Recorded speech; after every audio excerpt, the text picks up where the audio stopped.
প্রতিবন্ধী গৃহবধূকে ধর্ষণের অভিযোগ। ঘাটাল সুপার স্পেশালিটি হাসপাতালে চিকিৎসাধীন গৃহবধূ। ঘটনায় 3 যুবককে গ্রেপ্তার করেছে ঘাটাল থানার পুলিশ। ঘাটালের কুশপাতা এলাকায় ভাড়ায় থাকতেন এই দম্পতি।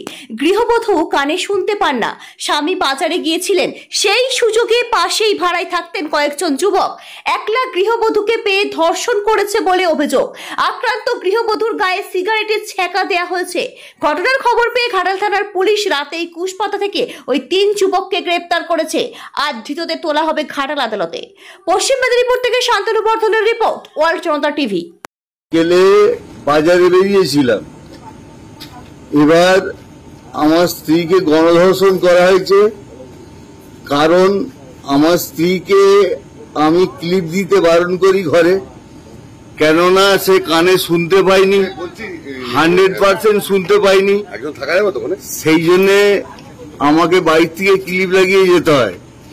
আমি বাইক থেকে ক্লিপ লাগিয়ে বাজারে গিয়েছিলাম, এসে ঘর খুলতে যাচ্ছি, এসে দেখছি ঘর খোলা, ঠিলছি, ঘরের কপাট খুলছে না খোলার কারণে আমি বাইরে চুপচাপ দাঁড়িয়ে আছি।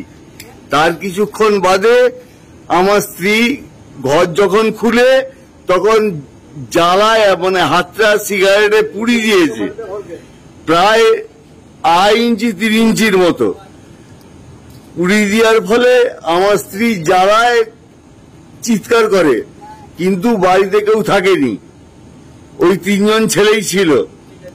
উপরে অফিসাররা ভাড়ায় থাকে, অফিসাররা এখন নেই। অজিত পাত্রের বাড়িতে আমি ভাড়ায় থাকি, আর আমার স্ত্রীকে আজকে এইভাবে গণধর্ষণ করা হয়েছে।